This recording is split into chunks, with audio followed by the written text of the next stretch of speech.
If you've been scrolling through endless Telecaster listings, reading specs, watching demo videos, and still feel that nagging doubt about which model actually earns your hard-earned cash, you're not alone. I've been there, comparing the classic 57 reissues to the newer Player series, and every time I think I've nailed the perfect pick, another nuance pops up that makes me pause.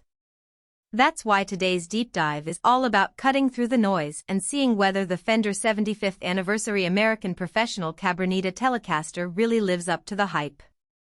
Link is in the description if you want to check the product details on Amazon. First off, let's set the scene. The Cabronita isn't just another limited edition paint job, it's Fender's nod to a milestone, and they've paired that celebration with a few upgrades that you won't find on the standard American Professional Tele. The body is Alder, which is the wood most vintage Telecasters used, giving you that warm, resonant low end that's been a staple of country twang and rock crunch for decades. But the real conversation starter is the TV Jones Filtertron pickups. Those aren't the typical single coil that many budget Telecasters ship with. They're a take on the classic Filtertron design, tweaked for a slightly higher output and a smoother top end. In plain English, you get the bright bite you love when you're playing country licks, but you also get enough heft to push an overdriven amp into a creamy blues growl without having to crank the volume. Now, who actually benefits from those pickups? If you sit at home and plug straight into a practice amp, the Cabronita will feel more responsive than a stock Tele. The mids are a touch fuller, so you can hear that sweet spot between clean sparkle and a modest breakup without any extra pedals. That's a huge win for gigging singer-songwriters who need to get a full sound from a modest stage rig. On the other hand, if you're a shred-focused metal player who relies on high-gain amps and a razor-sharp attack, the Filtertron might feel a bit too smooth. Its design leans toward warmth rather than the razor-edge aggression you'd get from a hot humbucker or an aggressive single coil. In those cases, you might end up reaching for an external overdrive pedal just to get the bite you want, which defeats part of the purpose of buying a premium Tele in the first place. The neck is another area where Fender tried to strike a balance. The modern C-shaped profile is slimmer than the vintage-style U-necks you see on some 60s reissues, but it's still rounded enough to feel comfortable for extended chord-heavy sessions. I tested it by playing a full set of acoustic-style finger-picking pieces followed by a 30-minute set of fast-handed country runs. The neck stayed comfortable. There was no creeping fatigue in my fretting hand.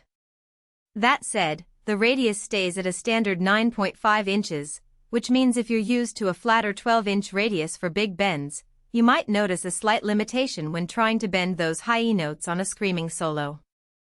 It's not a deal-breaker, but it's a nuance worth mentioning for players who spend a lot of time in the higher register. Let's talk hardware, because that's where the Deluxe label really shows up. The cast tuners sport purloined buttons, something you usually only see on boutique instruments. Beyond the looks, the tuners hold their pitch remarkably well, even after a hard bend and a quick drop tune for a song transition. I ran a quick tune-in-play for 10 minutes test on a standard 9-volt practice amp and found the string tension stayed within a half step of the original tuning. That reliability can be a lifesaver in live situations where you don't have the luxury of a full-time tech. One downside, though, is that the purloined buttons can collect sweat and grime faster than plain plastic.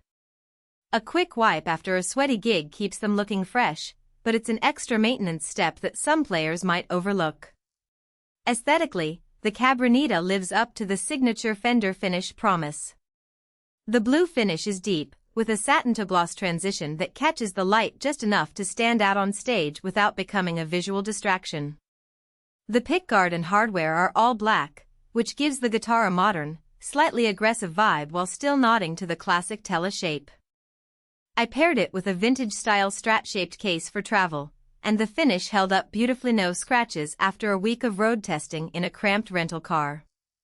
If you're the kind of musician who loves to showcase a unique color on stage, this model hits the sweet spot between eye-catching and timeless.